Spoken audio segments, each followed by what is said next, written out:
ప్రభునందు ప్రియులైన సహోదరి సహోదరులారా, మీ అందరికీ ఉత్తరం అనే కార్యక్రమానికి స్వాగతమును తెలియజేయుచున్నాను. మన ప్రభువును రక్షకుడునైన యేసుక్రీస్తు వారి పేరిట నా హృదయపూర్వకమైన వందనములు తెలియజేస్తూ, ఈరోజు దేవుని రాజ్యమును గూర్చి కలుగుతున్నటువంటి సందేహాలకు సమాధానాన్ని తెలియచేయటానికి నేను దేవుని కృపను బట్టి సిద్ధపడి ఉన్నాను. యేసుక్రీస్తు రాజ్యం లేక దేవుని రాజ్యం, దీని నిమిత్తమై అనేక మందికి ప్రశ్నలున్నాయి. సందేహాలతో వారు దేవుని జ్ఞానమును తెలుసుకోలేకపోతున్నారు. నేటి కాలముందే కాదు, యేసుక్రీస్తు ప్రభువు శరీరధారిగా ఈ భూమి మీద ఉన్న కాలంలో కూడా అనేక మందికి, పరిసయ్యులలో, శాస్త్రులలో, నాటి అధికారులలో, ప్రధాన యాజకులలో అనేక మందికి ఉన్నటువంటి సందేహం దేవుని రాజ్యమును గూర్చిన సందేహం. యేసు రాజ్యము ఎక్కడ ఉంది? యూదుల రాజును అంటున్నాడు, భూమి మీద దేవుని రాజ్యమును అనేక మందికి ప్రకటిస్తున్నాడు, దేవుని రాజ్యంలో మీరంతా చేరాలని ఆయన తెలియజేస్తున్నాడు. ఇంతకీ దేవుని రాజ్యం ఎక్కడుంది? లోకమందు ఎన్నో రాజ్యాలు ఉన్నాయి, ఎన్నో పార్టీలు ఉన్నాయి, వాటికి రాజులున్నారు, అధిపతులు ఉన్నారు. ఆ రాజ్యాలు స్పష్టంగా భౌతికంగా కనిపిస్తున్నాయి. ఆ రాజ్యాలతో పాటే యేసు రాజ్యాన్ని కూడా నాటి జనులు, నేటి జనులు ఆలోచిస్తూ యేసు రాజ్యం ఎక్కడుంది అంటున్నారు. పరిశుద్ధ గ్రంథంలో దేవుడు చాలా వివరణాత్మకంగా దేవుని రాజ్యమును గూర్చిన సంగతులను పొందుపరిచాడు. అయితే వీటిని అర్థం చేసుకోవటంలో అనేక మంది విఫలమైపోవడం చేత నేటికి దేవుని రాజ్యము విషయమై ప్రశ్నలతోనే మిగిలిపోయారు. కనుక దేవుని ప్రేమను బట్టి, దేవుని కృపను బట్టి దేవుని రాజ్యమును గూర్చినటువంటి అనేకమైనటువంటి సంగతులను, వారి ప్రశ్నలకు సమాధానాలుగా ఈ సందర్భంలో, ఈ పాఠములో నేను మీ అందరికీ ఇవ్వాలని, తద్వారా మానవ జాతికి దేవుని రాజ్యమును గూర్చి ఒక స్పష్టతను తెలియచేయాలని నేను కోరుకుంటున్నాను. ప్రియులారా, అసలు మొట్టమొదట దేవుని రాజ్యము లేక యేసు రాజ్యము, ఈ రెండు ఒకే పదాలు. దేవుని రాజ్యం అన్నా, యేసు రాజ్యం అన్నా, క్రీస్తు రాజ్యం అన్నా ఒకటే, ఒకే రాజ్యానికి సంబంధించినటువంటి పర్యాయ పదాలు ఇవన్నీ కూడా. అలాగే మరో విషయం కూడా చెబుతాను. సంఘము అన్నా, దేవుని సమూహము అన్నా, దేవుని బిడ్డలు అన్నా, దేవుని ప్రజలు అన్నా ఇవన్నీ కూడా ఒకే అర్థాన్ని ఇచ్చేటువంటి పదాలు. అసలు దేవుని రాజ్యము, దేవుని సంఘము, యేసు రాజ్యము, క్రీస్తు సంఘము అంటే ఏమిటి? దీనికి ఒక మంచి నిర్వచనాన్ని దేవుడిచ్చాడు. పరిశుద్ధ గ్రంథంలో చాలా చక్కని నిర్వచనం ఉంది. ఒక్కొక్కటిగా వివరాలను మనం తెలుసుకుంటూ దేవుని రాజ్యము విషయమై మంచి జ్ఞానాన్ని మనం పొందుదాం. అసలు ఎటువంటి సందేహం లేనటువంటి జ్ఞానాన్ని మనం పొందుదాం. ప్రియులారా, పరిశుద్ధ గ్రంథములు తెరవండి. అపోస్తలుల కార్యములు 20వ అధ్యాయము 28వ వచనంలో పొందుపరచబడినటువంటి మాటను చూడండి. అపోస్తలుల కార్యములు 20వ అధ్యాయము 28వ వచనం.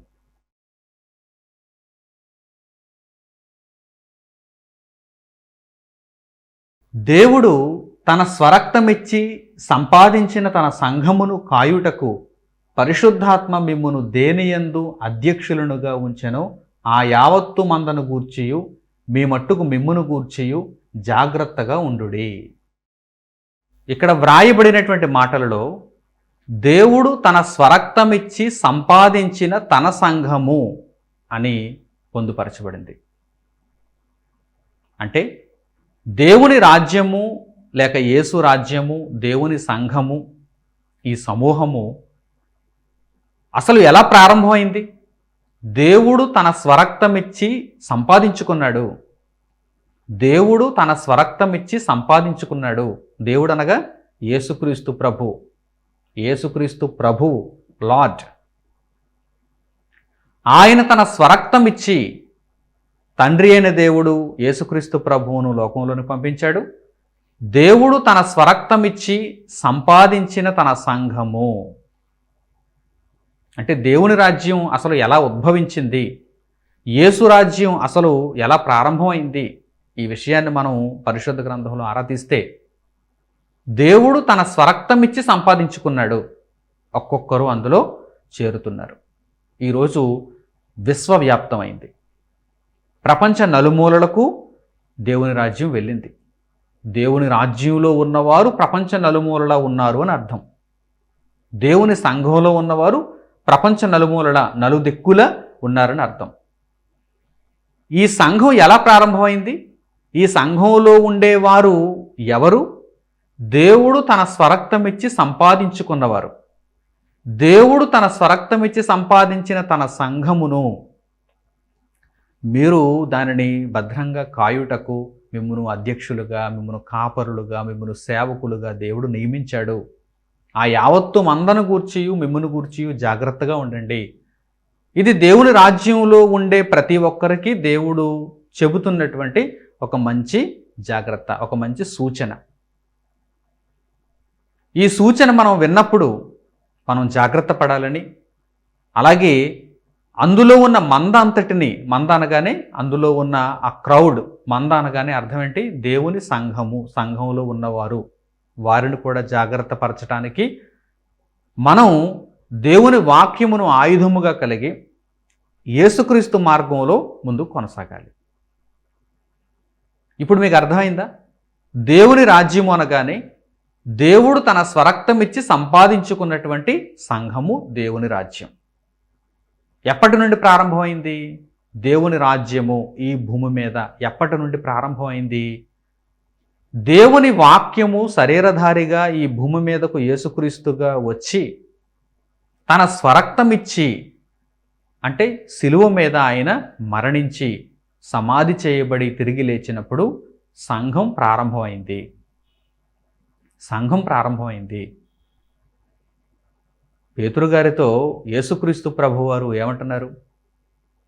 ఆయన శరీరధారిగా ఉన్న దినములలో, నేను ఎవరినని ప్రజలు చెప్పుకుంటున్నారు అంటే నీవు ఒక ప్రవక్తవని ప్రజలు చెప్పుకుంటున్నారు అని శిష్యులంతా అంటున్నారు. మీరు ఏమనుకుంటున్నారు?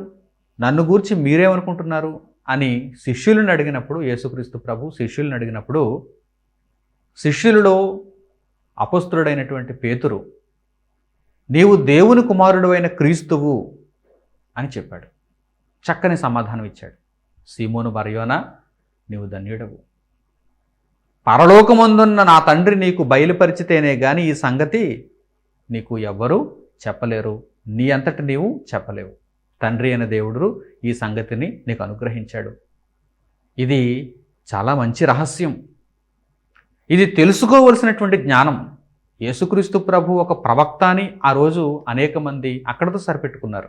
అద్భుతములు చేయువాడు, సూచక్రియలు చేయువాడు, మహత్కార్యములు చేయువాడు, మనకు ముందు వచ్చినటువంటి ప్రవక్తల వలె ఈయన కూడా ఒక ప్రవక్త అని అక్కడతో సరిపెట్టుకుంటున్నటువంటి ఆ ప్రజల మధ్య యేసును విశ్వసించిన వారిలో గొప్పవాడుగా పేతురు కనిపిస్తున్నాడు.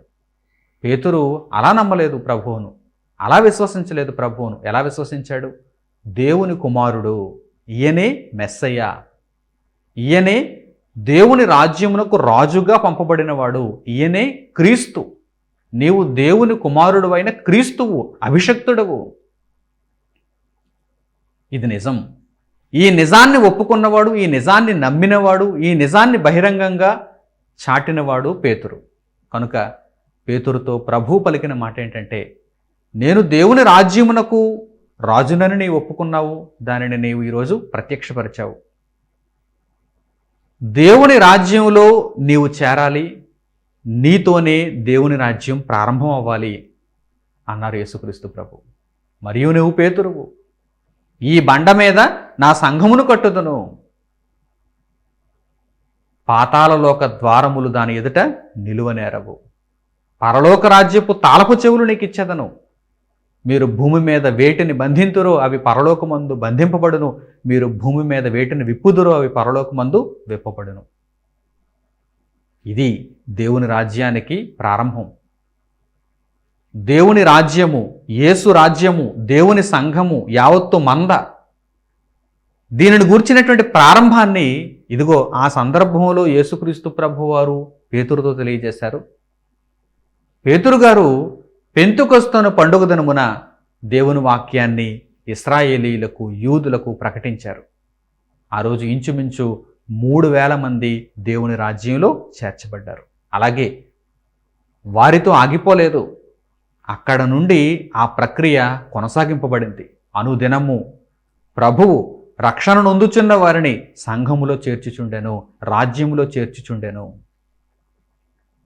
అంటే ప్రభు శరీరధారిగా ఉన్నప్పుడు ఆయన చెప్పినటువంటి మాటలు పేతురు గారి ద్వారా అలా నెరవేరాయి. ఇదిగో ఇప్పుడు మనము అలా నెరవేరుతూ నేటి కాలానికి దేవుని రాజ్యముగా, దేవుని సమూహముగా ఉన్నటువంటి క్రీస్తు రాజ్యంలో మనం కూడా ప్రవేశించగలుగుతున్నాం. ఈ సంఘం ప్రారంభం, ఈ సంఘంలోనికి ఎవరైనా అడుగు పెట్టాలంటే ఎలా రావాలి? దేవుడు తన స్వరక్తం ఇచ్చి సంపాదించుకున్నాడు. అట్టివారందరూ ఈ సంఘంలో ఉంటారు, అట్టివారందరూ ఈ రాజ్యంలో ఉంటారు. మీకు ఇక్కడి వరకు అర్థమైంది కదా? ఇప్పుడు మరిన్ని సంగతులు పరిశుద్ధ గ్రంథంలో మనం చూద్దాం. దేవుని రాజ్యమును గూర్చి అసలు మనం తెలుసుకోవలసినటువంటి చక్కని సంగతులు. కొలస్సీయులకు పౌలు గారు రాసిన పత్రిక 1వ అధ్యాయము 13వ వచనాన్ని చూడండి. కొలస్సీయులకు పౌలు గారు రాసిన పత్రిక 1వ అధ్యాయము 13వ వచనం.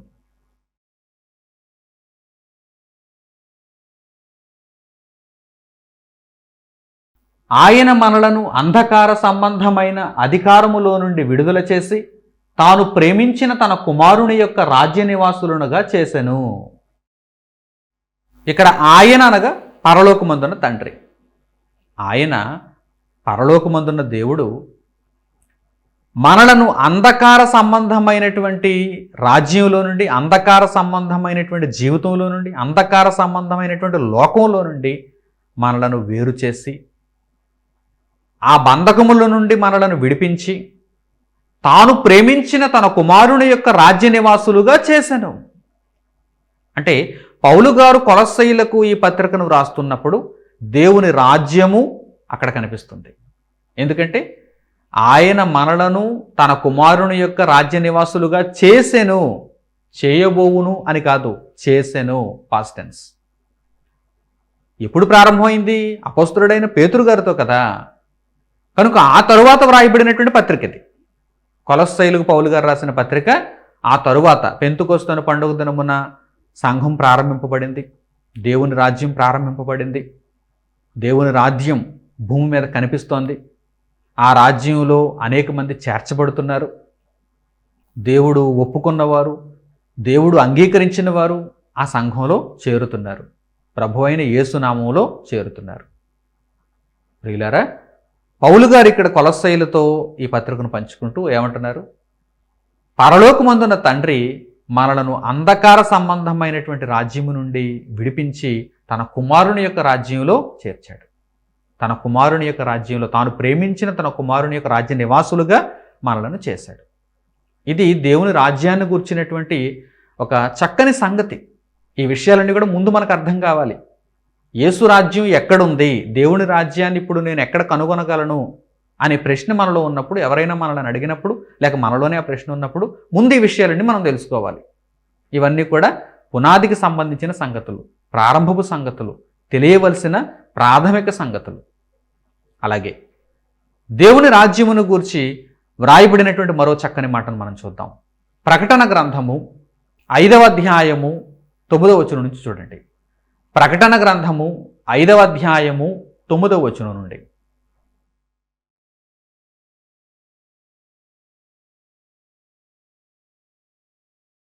ఆ పెద్దలు, నీవు ఆ గ్రంథమును తీసుకొని దాని ముద్రలను విప్పుటకు యోగ్యుడవు, నీవు వధింపబడిన వాడవై నీ రక్తమిచ్చి ప్రతి వంశములోనూ, ఆయా భాషలు మాట్లాడు వారిలోనూ, ప్రతి ప్రజలోనూ, ప్రతి జనములోనూ దేవుని కొరకు మనుష్యులను కొని మా దేవునికి వారిని ఒక రాజ్యముగాను యాజకులనుగాను చేసేతివి. గనుక వారు భూలోకమందు ఏలుదురని క్రొత్త పాట పాడుదురు. ఇక్కడ యోహాను గారికి దర్శనంలో కొందరు పెద్దలు కనిపిస్తున్నారు. ఆ పెద్దలు ప్రభు అయిన యేసుక్రీస్తుతో మాట్లాడుతున్నటువంటి దర్శనం ఆయన కనిపిస్తుంది. ఆ మాటల్లో ఏముందో చూడండి. ఆ పెద్దలు యేసుక్రీస్తు ప్రభుతో మాట్లాడుతున్నారు. అప్పటికి యేసుక్రీస్తు ప్రభు సిలువ వేయబడ్డారు, సమాధి చేయబడ్డారు, తిరిగి లేచారు, తండ్రి కుడిపార్శ్వమందు ఆసీనుడై ఉన్నారు. ఆ తర్వాత జరిగినటువంటి సందర్భం ఇది. ఆ పెద్దలు యేసుక్రీస్తు ప్రభుతో ఏమంటున్నారు చూడండి. నీవు దేవునికి ఒక రాజ్యమును సంపాదించావు, నీ రక్తాన్నిచ్చి ప్రతి ప్రజలోనూ, ప్రతి వంశములోనూ, ప్రతి జాతిలోనూ నీవు మనుష్యులను కొన్నావు. నీ నామమున దేవునికి వారందరూ కూడా అంగీకరింపబడుతున్నారు. దేవునికి ఒక రాజ్యమును నీవు స్థాపించావు, ఒక రాజ్యమును తయారు చేశావు. ఆ రాజ్యములో ఇప్పుడు అనేక మంది ఉన్నారు. ఇప్పుడు ఒకవేళ మీకు సందేహం కలగచ్చు, సాధారణంగా సందేహం కలగాలి. అదేంటంటే, ప్రభు అయిన యేసు శరీరధారిగా ఈ భూమి మీదకి వచ్చిన తరువాత రాజ్యం ప్రారంభం అయితే, మరి అంతకు ముందు నీతిమంతులుగా ఉన్న వారందరూ ఎక్కడున్నారు? వారికి దేవుని రాజ్యంతో సంబంధం లేదా అంటే ఉంది. వారికి కూడా దేవుని రాజ్యంతో సంబంధం ఉంది. ఎక్కడ నుండి? నీతిమంతుడైన హేబెలు మొదలుకొని, భూమి మీద మొట్టమొదట నీతిమంతుడైనటువంటి హేబెలు మొదలుకొని ప్రతి ఒక్కరికి కూడా నీతిమంతులై పరలోకానికి అంగీకరింపబడేటువంటి ప్రతి ఒక్కరికి కూడా దేవుని రాజ్యంతో సంబంధం ఉంది. మరి దేవుని రాజ్యం పేతురు గారితో ప్రారంభమై పెంతుకొస్తున్న పండుగ దినము నాడు 3000 మంది అందులో చేర్చబడి అలా కొనసాగుతున్నప్పుడు దానికి ముందు ఉన్నటువంటి వారికి దేవుని రాజ్యంతో సంబంధం ఎలా ఉంటుంది అని మీరు అడిగితే, వారు విశ్వాసము ద్వారా కన్నుమూశారు. విశ్వాసం ఉంచి కన్నుమూశారు. ప్రభు అయిన యేసు వస్తాడని, ఆయన దేవుని రాజ్యమును స్థాపిస్తాడని, ఆయన దేవుని రాజ్యంలో అనేక మందిని చేర్చుతాడని, ఆ దేవుని రాజ్యంలో నేను కూడా ఉండాలి అని విశ్వసిస్తూ కన్నుమూశారు. ఆ విశ్వాసమును కాపాడుకొని దేవునికి నీతియుక్తమైనటువంటి క్రియలను కనుపరిచి వారు కన్నుమూశారు. నీతిమంతుడైన హేబెలు మొదలుకొని యేసుక్రీస్తు ప్రభు వరకు ఎందరైతే నీతిమంతులు దేవుని కొరకు బ్రతికి కన్నుమూశారో వారందరూ కూడా పరదైసులో నెమ్మది పొందే స్థలంలో ఉన్నారు. అయితే వారికి ఇంకా పరలోకం రాలేదు. యేసుక్రీస్తు ప్రభు భూమి మీద శరీరధారిగా దేవుని యొక్క కార్యక్రమాలన్నిటినీ నెరవేర్చాలి. ధర్మశాస్త్రమును ఆయన పూర్తి చేయాలి, ఆ కాడిని తీసివేయాలి. ప్రవక్తలు ఆయనను గూర్చి పలికినటువంటి మాటలన్నీ నెరవేరబడాలి. ఆయన రక్తం చిందించాలి, ఆయన సమాధి చేయబడాలి, తిరిగి లేవాలి. ఇదంతా జరుగుతుంది అని వారు ఎదురు చూస్తూ పరదైసులో నెమ్మది పొందేటువంటి స్థలంలో వారు ఉన్నారు. ఎంత విశ్వాసంతో వారు ఉన్నారు చూడండి. ఇదంతా జరుగుతుందని వారు ఎదురు చూస్తున్నారు, పరదైసులో ఉండి ఎదురు చూస్తున్నారు. ఇదంతా జరిగితే వారు కూడా దేవుని రాజ్యంలోనికి వెళ్ళేటువంటి అవకాశం ఉంటుంది. ఇదంతా జరగకపోతే వారందరి పని అయిపోతుంది. ఇదంతా జరుగుతుందని అనగా యేసుక్రీస్తు ప్రభు ఖచ్చితంగా దేవుని మాటల ప్రకారం వచ్చి, దేవుని మాటల ప్రకారం బ్రతికి, నిష్కలంకుడుగా పవిత్రమైన వాడుగా రక్తాన్ని చిందించి సమాధి చేయబడి తిరిగి లేస్తాడని ఎంతో గొప్ప విశ్వాసంతో వారందరూ నమ్మారు. హేబెలు మొదలుకొని యేసుక్రీస్తు ప్రభు వరకు ఉన్న నీతిమంతులందరూ కూడా నమ్మారు. మిగిలిన వారందరూ, అనీతిమంతులందరూ నమ్మలేదు. అంటే వారికి విశ్వాసం లేదు. ప్రభు వస్తాడా, మెస్సయ్య వస్తాడా, ఇప్పుడు మేము చనిపోతున్నా కానీ చనిపోయిన మేము, మా ఆత్మలకు నాశనం లేదు గనక మా ఆత్మలు ఆయన రాజ్యంలో చేరాలంటే ఆయన వచ్చి దేవుని కార్యక్రమాలన్నీ నెరవేర్చి మమ్మను దేవుని రాజ్యంలో చేర్చుతాడా, మాకు దాని మీద ఎటువంటి నమ్మకం లేదు అని దేవుని కొరకు బ్రతకకుండా చనిపోయిన వారందరూ అనీతిమంతులు. వారందరూ కోకొల్లగా ఉంటారు. వారందరూ పాతాళంలో ఒక మూలకు త్రోయబడతారు. వారందరూ కూడా నిత్యాగ్ని నరకానికి నిర్ణయింపబడ్డారు. అయితే ఎందరైతే విశ్వాసము కలిగి మృతి నొందారో, అందుకే పరిశుద్ధ గ్రంథంలో వారు విశ్వాసము కలిగిన వారై మృతి నొందారు అని వ్రాయబడింది. ఏమిటా విశ్వాసం? ప్రభు అయిన యేసు రాజ్యంలో మేము కూడా చేర్చబడాలి. అప్పటి వరకు మాకు పరలోకం రాదు. అప్పటి వరకు మేము పరలోకంలో ప్రవేశించలేము. నీతిమంతులుగా మరణించి పరదేశులో నెమ్మది పొందే స్థలంలో అయితే ఉంటాము, కానీ మేము ప్రభు అయిన యేసు ద్వారా మాత్రమే పరలోకమందు ప్రవేశించగలం అని వారు విశ్వాసము కలిగిన వారే మృతి నొందారు. ఇది అక్కడ మీకు కలిగేటువంటి ప్రశ్నకు సమాధానం. ఇప్పుడు ఆ పెద్దలు ఏమంటున్నారు చూడండి. దర్శనంలో యోహాను గారు చూస్తున్నారు. పెద్దలు ఏమంటున్నారు చూడండి. నీవు ప్రతి ప్రజలోనూ దేవుని కొరకు మనుషులను కొన్నావు, నీ స్వరక్తం ఇచ్చి కొన్నావు, ఒక రాజ్యాన్ని దేవుని కొరకు సిద్ధం చేశావు, వారిని రాజులుగా యాజకులుగా మలిచావు, వారిని పరిశుద్ధులుగా మార్చావు.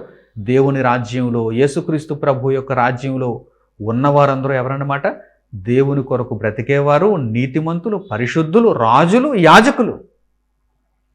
అంత గొప్ప విలువ ఉంది వారికి. దేవుని రాజ్యంలో ఉండేవారికి అంత గొప్ప విలువ ఉంది. ప్రియులారా, దేవుని రాజ్యంలో ఇప్పుడు ఎవరెవరు ఉంటారో మీకు అర్థమవుతుందా? నీతిమంతుడైన హేబెలు మొదలుకొని ఈ భూమి మీద యేసుక్రీస్తు ప్రభువారు మరల రెండవ రాకడలో వచ్చేంత వరకు ఈ భూమి మీద బ్రతికిన నీతిమంతులు ఎవరైతే చిట్ట చివరి నీతిమంతుడు ఉంటాడో అంతవరకు కూడా ప్రతి ఒక్కరూ దేవుని రాజ్యంలో ఉంటారు. నీతిమంతులైన ప్రతి ఒక్కరూ దేవుని రాజ్యంలో ఉంటారు. అది దేవుని రాజ్యం అంటే, అది యేసు రాజ్యం అంటే. ఏమనుకున్నారు? ఈ విషయాలన్నీ లోతులకు వెళ్ళి అర్థం చేసుకొని మనోనేత్రములు తెరిచి ఆత్మజ్ఞానాన్ని పొందితే తప్ప మీకు అంత సులువుగా అర్థం కావు. పైపైన ఏదో భూమి మీద తాత్కాలికమైనటువంటి రాజ్యాలను చూచి ఆ తాత్కాలిక రాజ్యాలతో ఈ సర్వశ్రేష్టమైనటువంటి క్రీస్తు రాజ్యాన్ని పోల్చుతున్నారా? మీకు ఏమర్థమవుతుంది అలా అయితే? అందుకే ప్రశ్నలు. ఇప్పుడు ప్రశ్న ఎప్పుడు పుట్టిందో, ఎక్కడ పుట్టిందో, ఎలా పుట్టిందో, ఏ వాక్య భాగంలో పుట్టిందో మీకు తెలియజేస్తాను. యేసుక్రీస్తు ప్రభు ఈ భూమి మీదకి శరీరధారిగా వస్తున్నప్పుడు పలుకుబడినటువంటి కొన్ని మాటలు ఉన్నాయి.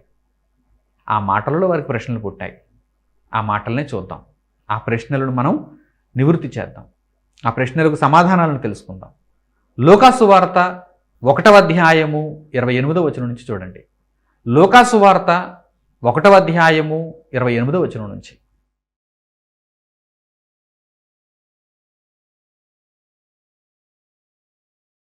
ఆ దూత లోపలికి వచ్చి ఆమెను చూచి, దయాప్రాప్తురాలా, నీకు శుభము, ప్రభువు నీకు తోడై ఉన్నాడని చెప్పాను. ఆమె ఆ మాటకు బహుగా తొందరపడి ఈ శుభవచనమేమిటో అని ఆలోచించుకొనిచుండగా దూత, మరియా, భయపడకుము, దేవుని వలన నీవు కృప పొందితివి. ఇదిగో, నీవు గర్భము ధరించి కుమారుని కని ఆయనకు యేసు అను పేరు పెట్టుదువు. ఆయన గొప్పవాడై సర్వోన్నతుని కుమారుడనబడును. ప్రభువైన దేవుడు ఆయన తండ్రి అయిన దావీదు సింహాసనమును ఆయనకిచ్చును. ఆయన యాకోబు వంశస్థులను యుగయుగములు ఏలును. ఆయన రాజ్యము అంతము లేనిదై ఉండునని ఆమెతో చెప్పాను. కన్యక అయినటువంటి మరియకు గబ్రియేల్ అనేటువంటి దేవదూత వచ్చి యేసు ప్రభువు యొక్క జననాన్ని గూర్చి ముందుగా ఈ సంగతులను తెలియజేశారు. ఆ సంగతులను మనం జాగ్రత్తగా ఆలోచించగలిగితే మరియకు అప్పుడే దేవుని రాజ్యమును గూర్చినటువంటి కొన్ని రహస్యాలను గబ్రియేలును దేవదూత వెల్లడి చేయుచున్నట్టుగా మనకు అర్థమవుతుంది. నీ గర్భాన వచ్చుచున్నవాడు దేవుని కుమారుడు, దావీదు కుమారుడుగా శరీరమును బట్టి ఎంచబడుతూ నీ గర్భంలో నుండి వస్తున్నాడు. దావీదు కుమారుడని శరీరమును బట్టి ఎంచబడుతున్నాడు. కానీ ఆయన దేవుని కుమారుడు. నీ కుమారుడు కాదు, యోసేపు కుమారుడు కాదు, లోకమందు మనుషులకు పుట్టినవాడు కాదు. ఆయన దేవుని కుమారుడు, ఆత్మగా దేవుని యొద్ద ఉన్నవాడు. ఇప్పుడు శరీరాన్ని ధరించుకోవటానికి నీ గర్భంలో నుండి శరీరాన్ని ధరించుకుని బయటకు వస్తున్నాడు. దావీదు కుమారుడని ఎంచబడుటకు నీ గర్భం ద్వారా బయటకు వస్తున్నాడు. ఈ విషయాన్ని గబ్రియేలును దేవదూత మరియకు తెలియజేశారు. ఇంకా ఏమని తెలియజేశారు? ఆయన గొప్పవాడు మరలా గొప్పవాడుగా ఉండాలి. గొప్పవాడుగా పరలోకంలో ఉన్నాడు. గొప్పవాడుగా భూమి మీద బ్రతికితే తప్ప మరలా గొప్పవాడు కాలేడు కదా. బాగా అర్థం చేసుకుంటున్నారా? చాలా చక్కగా ఇక్కడ మీరు వాక్యాన్ని ధ్యానం చేయాలి. ఆయన గొప్పవాడై సర్వోన్నతుని కుమారుడు అనబడును. ఆయన గొప్పవాడై సర్వోన్నతుని కుమారుడు అనబడటం ఏంటి? అప్పటికే ఆయన సర్వోన్నతుని కుమారుడు కదా. మరలా ఆయన సర్వోన్నతుని కుమారుడు అనబడును అంటే అర్థం ఏంటి? దేవుడిచ్చిన ఆ ఆధిక్యతను ఆయన కాపాడుకుంటాడు. ఆయనకున్న ఆధిక్యతను ఆయన కాపాడుకుంటాడు. ఇప్పుడు యేసుప్రభు దేవుని కుమారుడుగా లోకంలోనికి శరీరధారిగా వచ్చి సాతాను శోధించినప్పుడు ఆ శోధనలకు లొంగిపోయాడు అనుకోండి. ఆయన ఫర్ ఎగ్జాంపుల్ అనుకోండి, అప్పుడు దేవుని కుమారుడు అనబడతాడా? సాతాను కుమారుడు అనబడతాడు అప్పుడు. కానీ ఎప్పుడైనా ఆయన లొంగిపోయాడా? లేదు. ఎందుకు లొంగిపోలేదు? అసలు ఆయన భూమి మీద శరీరధారిగా ఉన్నటువంటి దినములలో బ్రతికిన బ్రతుకును గూర్చి మాట్లాడమంటే పౌలు గారు హెబ్రీలకు రాసిన పత్రిక 5వ అధ్యాయం 6-7 వచనాలలో రాయబడిన మాటలండి. ఆయన శరీరధారిగా ఉన్నప్పుడు, శరీరధారిగా ఆయన భూమి మీద నివసించిన కాలములో ఆయన ఎలా ఉన్నాడు? మహారోదనతోనూ, వేదనతోనూ, కన్నీళ్లతోనూ, తను మరణము నుండి రక్షింపగలవానికి ప్రార్థనలు, యాచనలు చేసి భయభక్తులు కలిగిన వాడు అయినందున ఆయన అంగీకరింపబడెను. అదేంటి? ఆయన అంత కష్టపడ్డా? అంత వేదన అనుభవించాడా? అంత కన్నీళ్లతో జీవితాన్ని గడిపాడా? అంత భయభక్తులతో ఉన్నాడా? ఎందుకు అంటే ఆయన దేవుని కుమారుడు. ఆయన భూమి మీద ఉన్నంతకాలము కూడా దేవుని కుమారుడుగానే బ్రతకాలి. ఏ విషయంలో కూడా తప్పిపోకూడదు. కనుక దేవదూత మరియ దగ్గరకు వచ్చి ఆయన యొక్క జననాన్ని గూర్చి తెలియజేస్తున్నప్పుడు ఆయన గొప్పవాడై సర్వోన్నతుని కుమారుడు అనబడును, దేవుని కుమారుడు అనబడును. అంటే ఆయన తన జీవితంలో ఈ విషయాలన్నీ కూడా రుజువు చేస్తాడు.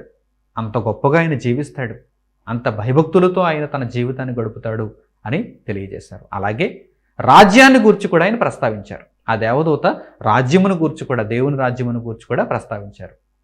ఏమని ప్రస్తావించారు? తన తండ్రి అయిన దావీదు రాజ్యమును దేవుడు ఆయనకిస్తాడు.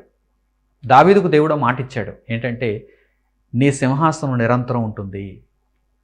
లౌకికంగా కాకపోవచ్చు, ఎందుకంటే లౌకికంగా ఈ ఇశ్రాయేలీలు, యూదులు శత్రు దేశాల చెరకు వెళ్ళిపోతారు. వారు దేవుని మార్గము నుండి తొలగిపోతారు. లౌకికంగా ఈ రాజ్యం పతనం అవుతుంది, చీలిపోతుంది, తర్వాత పతనం అవుతుంది. కానీ నేను ఆ దీపమును మాత్రం ఆరిపోనివ్వను, ఆ పేరును మాత్రం నేను చెరిపివేయను. దావీదు, తరతరములకు నిత్యము నీ సింహాసనం అలాగే ఉంటుంది, అలా ఉండటానికి నా కుమారుని పంపిస్తాను అని దావీదు ఉండగానే, దావీదు భూమి మీద బ్రతుకున్నప్పుడు దేవుడు దావీదుకు తెలియజేశాడు. ఇప్పుడు ఆ మాట కొనసాగింపుగా గబ్రియేలును దేవదూత దేవుని రాజ్యమును గురించి ప్రస్తావిస్తూ, తన తండ్రి అయిన దావీదు రాజ్యమును దేవుడు ఈయనకిస్తాడు అంటే ఈయన ద్వారా కొనసాగింపబడుతుంది. నిత్యము ఉండాలంటే నిత్యము ఉండేవాడు కదా ఆ రాజ్యానికి రాజు అవ్వాలి, నిత్యము ఉండేవారు కదా ఆ రాజ్యంలో ప్రజలవ్వాలి. ఎప్పటికప్పుడు మరణించేవారు, ఎప్పటికప్పుడు తొలగిపోయేవారు మరలా ఆ రాజ్యంలో ఉంటే ఆ రాజ్యం కూలిపోతుంది కదా. కనుక దేవుడు ఆ రాజ్యమును నిత్యము ఉంచాలనుకున్నాడు అంటే నిత్యము ఉండే రాజు ఉండాలి, నిత్యము ఉండే ప్రజలు ఉండాలి. నిత్యము ఉండే రాజు ఎవరు? ఇప్పుడు యేసుక్రీస్తు ప్రభువే. ఎందుకంటే ఆయన భూమి మీద దేవుని కొరకు బ్రతికిన వాడై మరణించి సమాధిని గెలిచి తిరిగి లేచాడు. ఆయన జీవించుచున్నాడు, ఆయన నిత్యము ఉన్నవాడు. ఇప్పుడు మనము నిత్యత్వంలోనికి ప్రవేశించడానికి ఇదిగో ఈ బ్రతుకు పోరాటంలో దేవుని వాక్యాన్ని నెరవేర్చుచు ముందు కొనసాగుతున్నాం. మనం నిత్యము బ్రతికే వారముగా ఉంటే ఆయన రాజ్యంలో సుస్థిరంగా ఉంటాం. అదే దావీదుకు దేవుడిచ్చిన మాట, ఆ మాటకు నెరవేర్పు. ఆ దావీదు రాజ్యమును ఈయన కొనసాగిస్తాడు, నిత్యము ఈయన కొనసాగిస్తాడు అని దేవుడు ఇక్కడ ఈ విషయాలను దేవదూత ద్వారా మరియకు తెలియజేశాడు. ప్రియులారా, ఈ విషయాలను జాగ్రత్తగా మనసులో ఉంచుకోవాలి. ఇక్కడ అనేక మందికి కలుగుతున్నటువంటి సందేహాలు ఏంటంటే, దావీదు రాజ్యమును యేసుక్రీస్తు ప్రభు కొనసాగిస్తే భూమి మీద లౌకికంగా ఒక రోమా సామ్రాజ్యంలాగో, ఒక గ్రీకు సామ్రాజ్యంలాగో, లేక ఒక బబులోను సామ్రాజ్యంలాగో ఉండాలి, కానీ పరలోక సంబంధమైన రాజ్యం అంటాడేంటి అంటారు. ఎందుకు? యేసు పరలోక సంబంధమైన రాజ్యము అని ఎందుకు చెప్పాడు? నిత్యత్వానికి సంబంధించిన రాజ్యంగా మారింది కనుక. దావీదు రాజ్యమును లౌకికంగా దేవుడు చూపించాలంటే అసలు పరలోకంలో నుండి దేవుని వాక్యం శరీరధారిగా భూమి మీదకి రావాల్సిన అవసరమే ఉంది. ఈ భూమి మీద మనుషులే దానిని కొనసాగించుకుంటూ వెళ్ళిపోవచ్చు కదా. దేవుడు ఆ విధంగా వారిని ఆశీర్వదించవచ్చు కదా. లేదు, దేవుని యొక్క సంకల్పం ఏంటంటే నీ రాజ్యము, ఈ పేరు, ఈ సింహాసనం నిత్యత్వానికి వెళ్ళాలి, నిత్యత్వానికి కొనసాగింపబడాలి. అది దేవుని సంకల్పం. అందుకే పిలాతు అతనికి అర్థం కానటువంటి సంగతులను యేసుక్రీస్తు ప్రభువును పిలాతు అడుగుతున్నప్పుడు యేసుక్రీస్తు ప్రభు ఇచ్చిన సమాధానాలు మనం చూడాలి. ఒక్కసారి ఆ సందర్భం దగ్గరకు మనం వెళదాం. ఈ విషయాలు ఇంకా మనకు చక్కగా అర్థమవుతాయి. యేసు రాజ్యమును గూర్చి, దేవుని రాజ్యమును గూర్చి అక్కడ మనకు ఇంకా అనేక విషయాలు బోధపడతాయి. యోహాను సువార్త 18వ అధ్యాయము 33వ వచనం నుంచి చూడండి. యోహాను సువార్త 18వ అధ్యాయము 33వ వచనం నుంచి.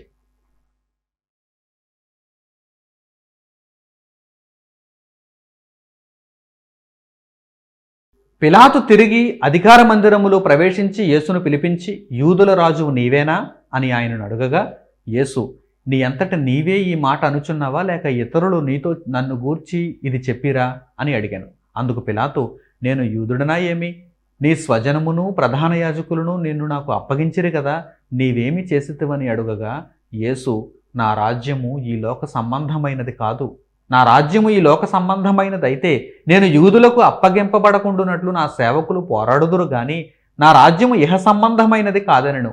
అందుకు పిలాతు, నీవు రాజువా అని ఆయనను అడుగగా, యేసు, నీవన్నట్టు నేను రాజునే. సత్యమును గూర్చి సాక్ష్యమిచ్చుటకు నేను పుట్టితిని. ఇందు నిమిత్తమే ఈ లోకమునకు వచ్చితిని. సత్య సంబంధి అయిన ప్రతివాడును నా మాట వినుననెను. అందుకు పిలాతు, సత్యమనగా ఏమిటి అని ఆయనతో చెప్పాను. ఈ సందర్భం చక్కగా ఈ ప్రశ్నకు సమాధానాన్ని ఇస్తుంది. ప్రశ్నలు అడుగుతున్నటువంటి ప్రతి ఒక్కరు కూడా, అంటే యేసు రాజ్యం లౌకికంగా భౌతికంగా భూమి మీద కనిపించాలి కదా అనుకునేటువంటి ప్రతి ఒక్కరు కూడా పిలాతు తెగకు సంబంధించిన వారు, పిలాతు ఆలోచనల్లో ఉన్నారు. ఇక్కడ పిలాతుకు ఇంకెంత చెప్పినా ఏమీ అర్థం కాదు. యేసు ప్రభువు అందుకే చెబుతున్నారు, కనీసం ఈ పిలాతైనా మారతాడేమోనని చెబుతున్నారు. కానీ పిలాతుకు అర్థమవుతుందా? లోక సంబంధమైన అధికారపు ముసుగులో మునిగిపోయి ఉన్నాడు పిలాతు.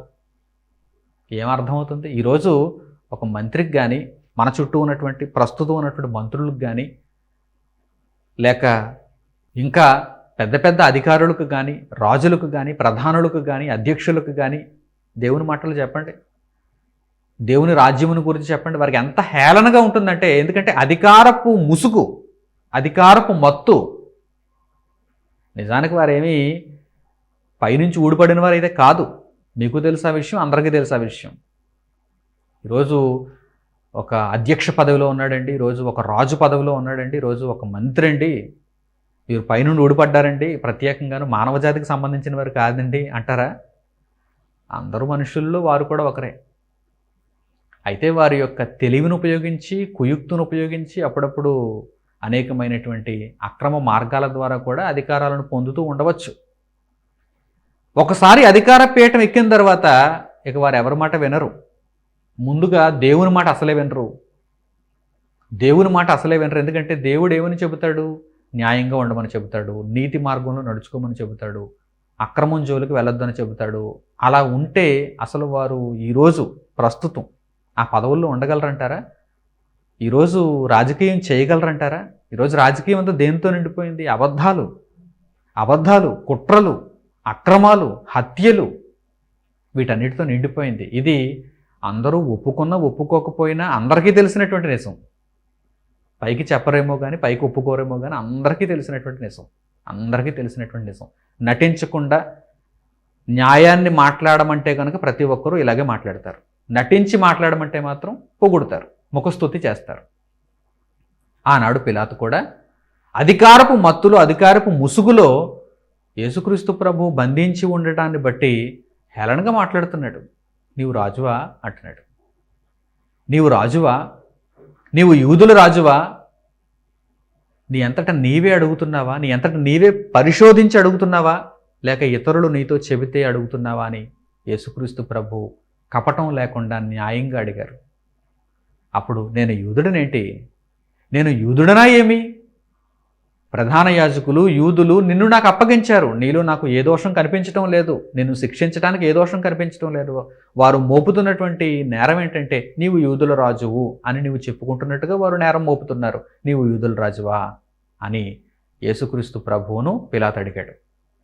అప్పుడు ప్రభువారు ఆ పిలాతు కన్నులు తెరుచుకుంటాడని, ఆ పిలాతు కోసమే కాదు, ఈరోజు మనం కూడా మాటలు చదువుతున్నాం, మన కన్నులు తెరవబడతాయని కూడా ఆయన చెప్పారు, విషయాన్ని తెలియజేశారు. నా రాజ్యము ఈ లోక సంబంధమైనది కాదు, ఇహ సంబంధమైనది కాదు. ఈ లోక సంబంధమైనది అయితే లోకపరంగా నేను సైనికులను తయారు చేసుకుని ఉందును, లోక సంబంధంగా నేను సైనికులను తయారు చేసుకుని ఉందును. నా సేవకులు వచ్చి అసలు నన్ను ఇలా బంధించనిస్తారా? వారు పోరాడతారు కదా, వారు పోరాడతారు కదా. ఏది నా వెనక ఎవరున్నారు? నా వెనక ఎవరున్నారు చూపించు.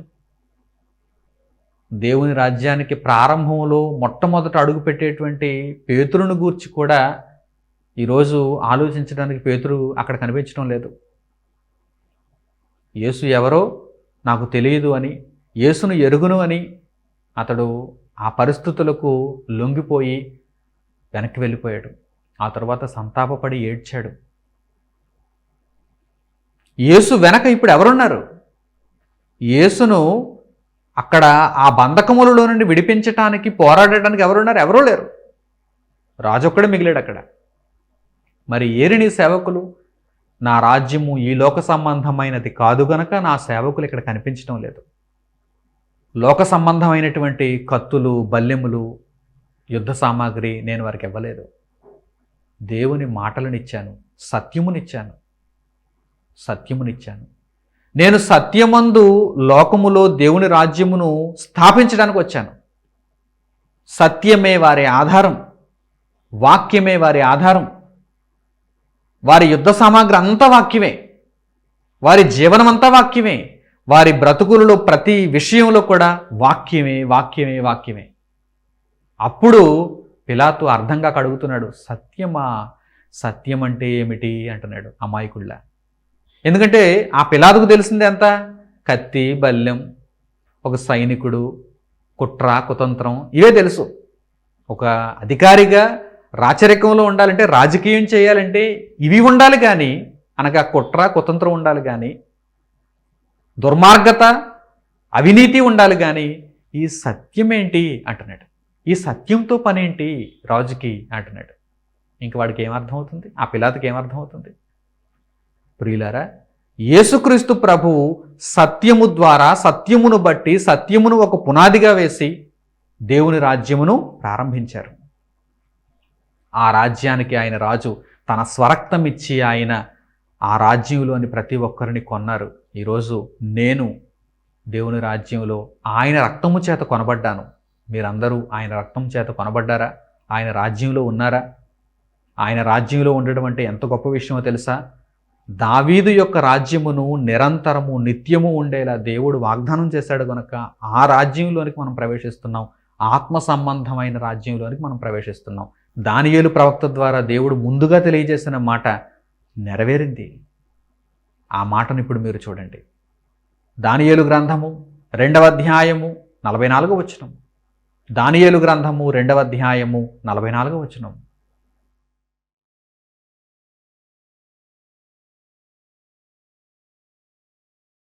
ఆ రాజుల కాలములలో పరలోకమందున్న దేవుడు ఒక రాజ్యమును స్థాపించును, దానికెన్నటికి నీ నాశనము కలుగదు. ఆ రాజ్యము దాని పొందిన వారికి గాక మరెవరికి నీ చెందదు.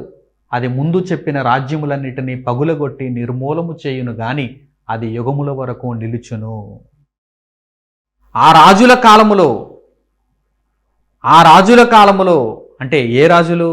ప్రపంచాన్ని ఏలినటువంటి మహాసామ్రాజ్యాల కాలంలో.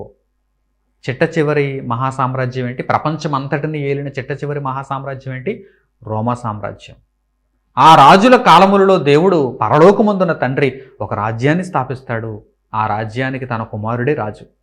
ఆయన తన స్వరక్తమిచ్చి దేవుని కొరకు ప్రజలను కొని ఆ రాజ్యంలో ఉంచుతాడు. దానికి ఎన్నటికీ నాశనము లేదు. నాశనము లేని రాజ్యము, ఆ రాజ్యమునకు ముందు వచ్చిన రాజ్యములన్నిటినీ తలదన్ని విశ్వవ్యాప్తమై నలుమూలలకు వ్యాపించి అనేక మందిని ఆ రాజ్యంలోనికి చేరుస్తుంది. ఆ రాజ్యంలో ఉండేవారు ఎవరు?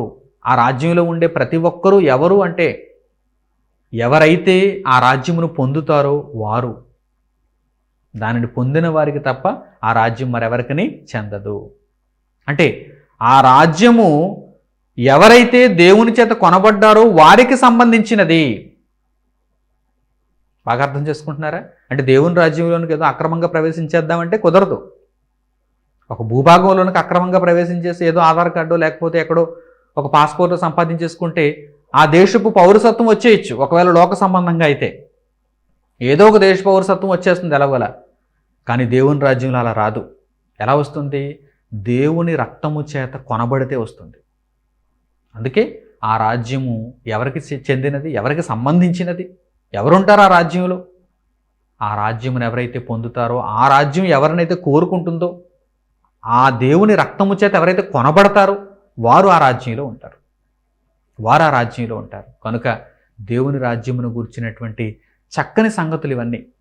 వీటి మీద సరైన అవగాహన మీకు ఉంటే దేవుని రాజ్యంలో ఇప్పుడే ప్రవేశించాలనేటువంటి అభిలాష మీకు ఉంటుంది. ఒకవేళ మీరు ప్రవేశించిన వారైతే కనుక, యేసు రక్తము చేత కొనబడి బాప్తిస్మము ద్వారా దేవుని రాజ్యంలో ప్రవేశించిన వారైతే ఎన్నటికీ రాజ్యములో నుండి బయటకు వెళ్ళిపోకుండా ఉండాలనేటువంటి తృష్ణ కూడా మీలో ఉంటుంది.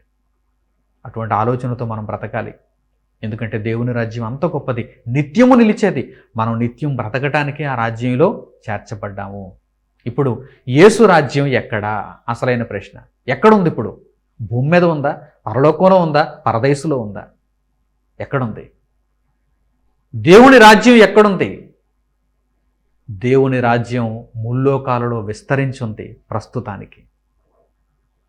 Top secret. మీరంతా నేర్చుకోవాలి, అర్థం చేసుకోవాలి, దీనిని మీ హృదయాలలో భద్రపరుచుకోవాలి. యేసు రాజ్యం ఎక్కడుంది? ప్రస్తుతం ఎక్కడుంది అని అడుగుతున్నారా? పరలోకంలో ఉంది, భూలోకంలో ఉంది, పాతాళలోకంలోనూ ఉంది. యేసు రాజ్యం పరలోకంలో ఎలా ఉంది? ఇంకా పరలోకంలోనికి ఎవరు ప్రవేశించలేదు కదా.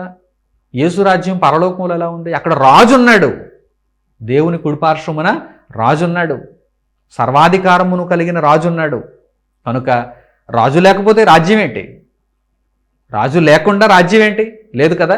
రాజు ఎక్కడున్నాడో అక్కడ రాజ్యానికి సంబంధించిన ఆనవాళ్ళు ఉన్నాయి. రాజు ఎక్కడున్నాడు? పరలోకంలో ఉన్నాడు. మృతులలో నుండి లేచిన వాడై దేవుని కుడిపార్శ్వమున ఆసీనుడై ఉన్నాడు.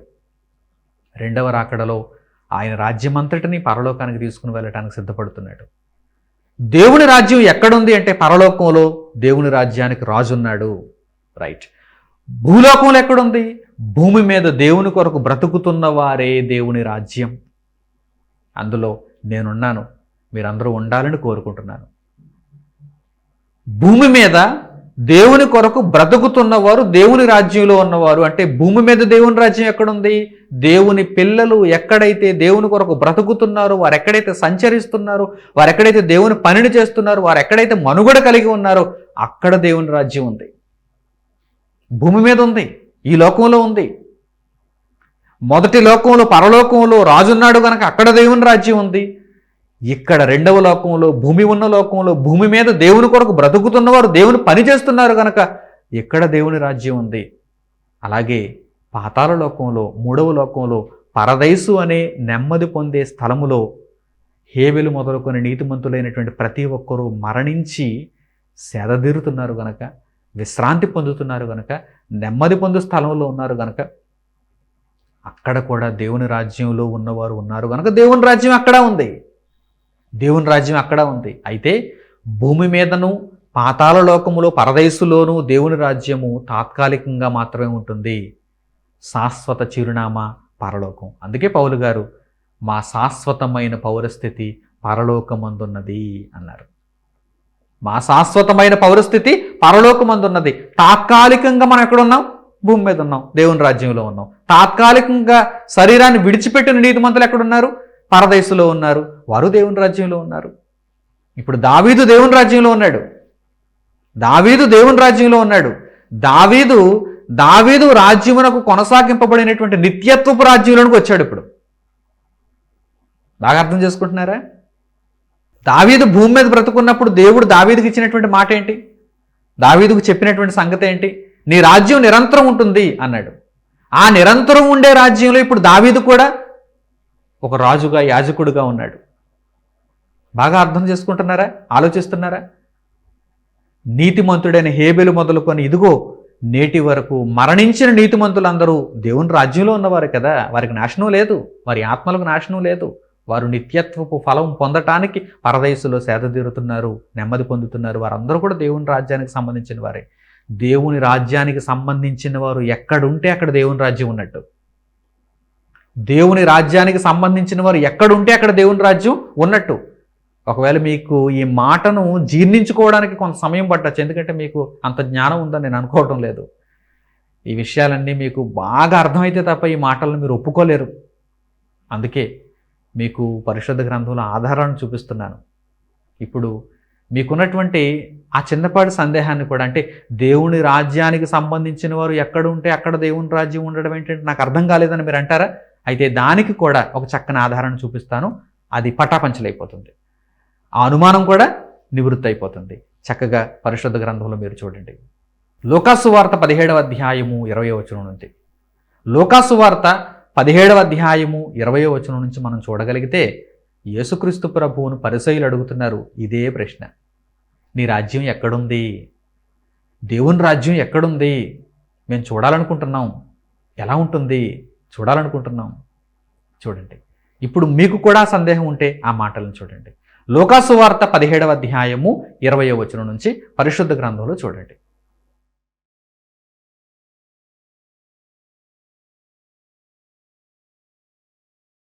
దేవుని రాజ్యం ఎప్పుడు వచ్చునని పరిసయ్యులు ఆయనను అడిగినప్పుడు ఆయన, దేవుని రాజ్యము ప్రత్యక్షముగా రాదు, ఎందుకనగా ఇదిగో దేవుని రాజ్యము మీ మధ్యనే ఉన్నది కనుక ఇదిగో ఎక్కడనని అదిగో అక్కడనని చెప్ప వీలు పడదని వారికి ఉత్తరం ఇచ్చెను.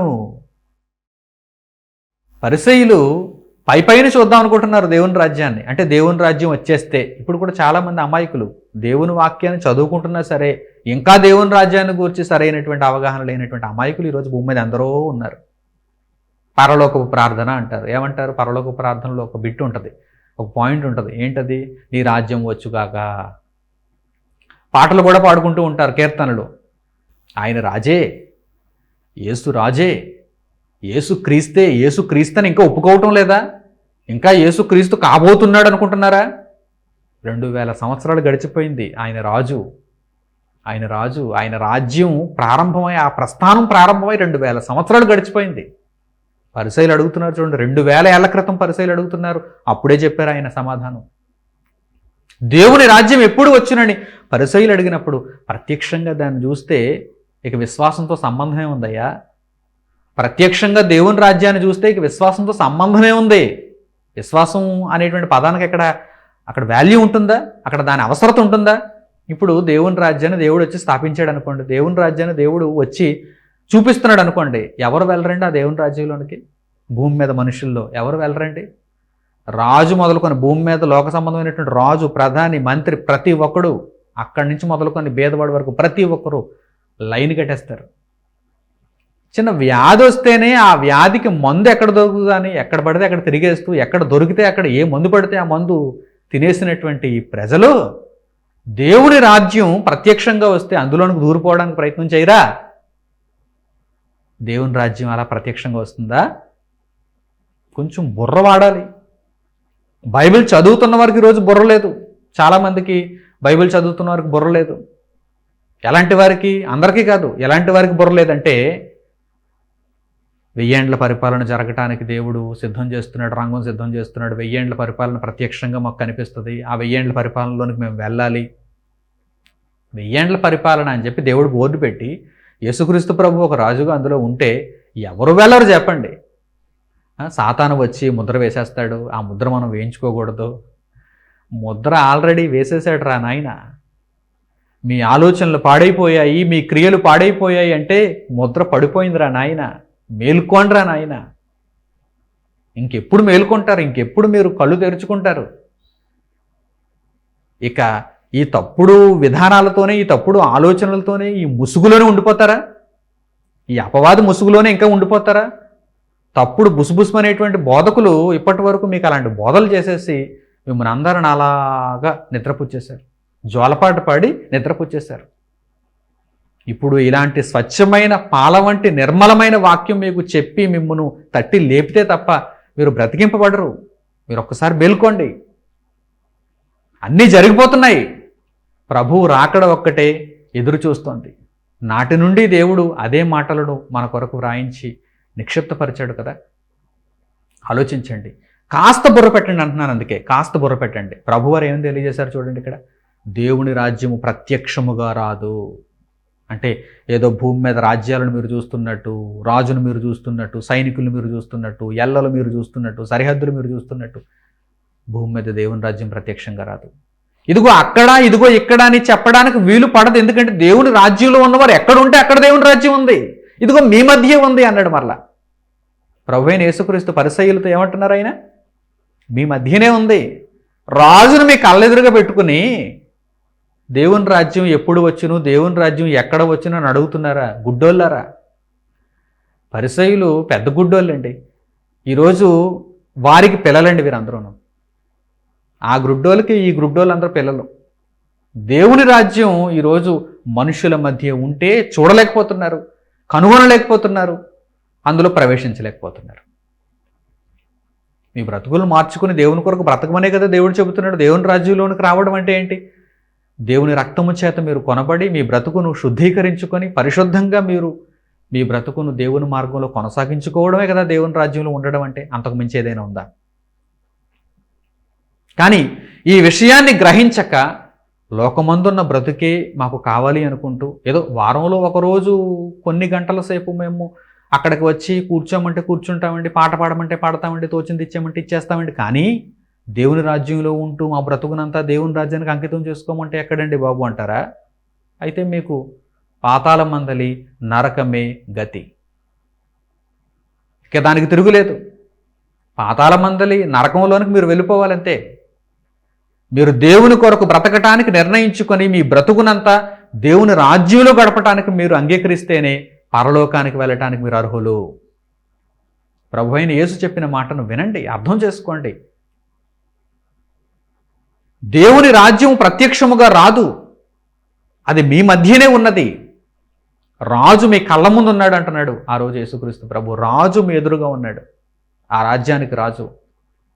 కనుక దేవుని రాజ్యమును గూర్చి చెప్పబడినటువంటి ఈ విశేషమైనటువంటి సంగతులన్నిటినీ హృదయమందు భద్రపరుచుకున్న వారై ఇదిగో ప్రస్తుతం దేవుని రాజ్యంలో మీరున్నారా లేదా అనేది ప్రశ్న. ఆ దేవుని రాజ్యంలో ఉన్నవారైతే గనక ఆ రాజ్యంలో నుండి బయటకు వెళ్ళిపోకుండా జాగ్రత్త పడండి. ఈ రాజ్యం అంతటిని, పరలోకంలో రాజు ఉన్నాడు కదా, ఆ రాజు మరలా వస్తున్నాడు.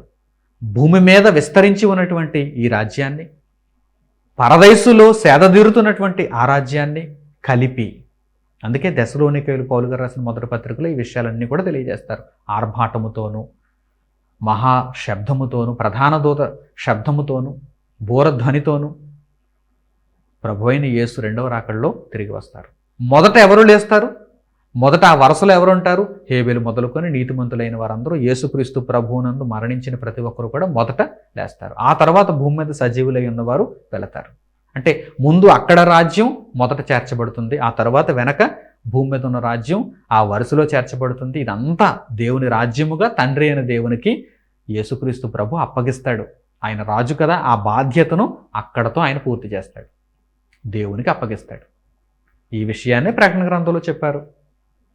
తండ్రి అయిన దేవుని కొరకు ఆయన స్వరక్తమిచ్చి సంపాదించాడు ఈ సంఘాన్ని అని ప్రకటన గ్రంథంలో పెద్దలు అందుకే ప్రభువును గురించి అక్కడ మాట్లాడుతూ తెలియజేశారు. కనుక ఈ విషయాలన్నీ మీకు బోధపడితే కనుక దేవుని రాజ్యంలో ఉండటం చాలా అవసరమైనటువంటి సంగతి. అందుకొరకు ప్రభువైన యేసు రక్తంలో మీ పాపములన్నీ కడిగి వేసుకొని దేవుని కొరకు ప్రభువైన యేసు పేరిట మీరు బ్రతకాలని హృదయపూర్వకంగా కోరుకుంటూ దేవుని వాక్యమును ఇంతటితో ముగిస్తున్నాను. తండ్రి అయిన దేవునికి ప్రార్థనలో ఏకీభవించండి. మహోన్నతుడును మహాపరిశుద్ధుడునైన మా కన్న తండ్రి, మమ్మను క్రీస్తు రాజ్యంలో ఉంచుటకు మీరు చూపినటువంటి ఈ చొరవ, మీరు అనుగ్రహించినటువంటి కృప, మీరు దయచేసినటువంటి దయ తండ్రి, వీటన్నింటి నిమిత్తము మీకు మా హృదయపూర్వకమైన కృతజ్ఞతాస్తుతులు చెల్లిస్తున్నాము. తండ్రి, ప్రవక్తల చేత మీరు ముందుగా పలికించి మీ కుమారుడైన యేసును పంపించి ఆయనతో తండ్రి ఈ భూమి మీద నిష్కలంకమైనటువంటి బ్రతుకును బ్రతికింపచేసి మా కొరకు తండ్రి పాపక్షమాపణను దయచేసి ఆయన రక్తము చిందించుట ద్వారా మా బ్రతుకులను నాయన నిత్యత్వములో కాపాడుట కొరకు మీరు రచించిన సంకల్పమును బట్టి మీ కృతజ్ఞతలు నాయన. తండ్రి, యేసుక్రీస్తు రాజ్యంలో మేము పాలిభాగస్థులముగా ఉండి నిత్యము ఆ రాజ్యములో కొనసాగుతూ మీరు దావీదుకు తెలియజేసినటువంటి ఆ మాటను తండ్రి కొనసాగిస్తున్నందుకు మీకు స్తుతులు చెల్లిస్తూ ఆ రాజ్యంలో మేము కూడా ఉన్నందుకు సంతోషిస్తూ ఆ రాజ్యంలో నుండి మేము వేరైపోకుండా చివరి వరకు భద్రముగా కాపాడుకొనుటకు మమ్మను మేము కాపాడుకుంటూ అనేకులను తండ్రి ఆ యావత్తు మందను గూర్చి నాయన మేము ప్రయాసపడుతూ అనేక మందిని ఆ రాజ్యంలోనికి చేర్చుతూ భూమి మీద మీరు ఇచ్చిన పనిని నమ్మకంగా నెరవేర్చుకొనగలుగుటకు సహాయం అనుగ్రహించమని మిమ్మల్ని కోరుకుంటూ ఈ వాక్యము అనేకులలో తండ్రి కనువిప్పును కలుగు చేసి మారు మనస్సును తండ్రి రప్పించి మీ కొరకు బ్రతికింప చేయుటకు వారి మెత్తని హృదయములలో ఈ వాక్యము ఫలవంతమైన విత్తనముగా విత్తబడుటకు సహాయం చేయమని మిమ్మల్ని వేడుకుంటూ మా ప్రార్థనా విన్నపములను మా ప్రభువును రక్షకుడునైన యేసుక్రీస్తు వారి పేరిట మిమ్మల్ని అడుగుచున్నాను తండ్రి, ఆమేన్. ప్రియులైన నా సహోదరి సహోదరులారా, మీరెంతవరకు ఉత్తరము అనే కార్యక్రమం ద్వారా మానవాళికి కలుగుతున్నటువంటి సందేహములకు సమాధానములను దేవుని గ్రంథం నుండి విని నేర్చుకున్నారు. ఈ కార్యక్రమం ప్రతి మంగళవారం సాయంత్రం 7 గంటలకు యూట్యూబ్లో సన్ ఆఫ్ గాడ్ ఆన్లైన్ అనేటువంటి ఛానల్లో మీకు అందుబాటులో ఉంటుంది. ఈ విషయాన్ని అనేక మందికి తెలియచేయండి.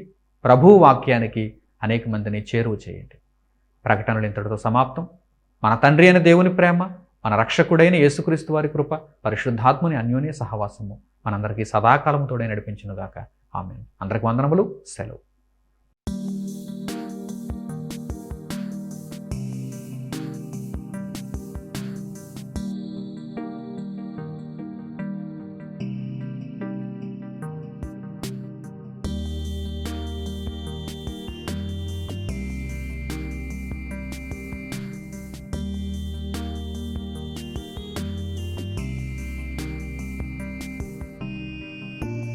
సహోదరులు మణికుమార్ గారు ప్రసంగించిన ఎన్నో ఆత్మ సంబంధమైన సంగతులను ఉచితముగా వీక్షించుటకు సన్ ఆఫ్ గాడ్ ఆన్లైన్ అనే మా యూట్యూబ్ ఛానల్స్ ను తప్పక దర్శించండి.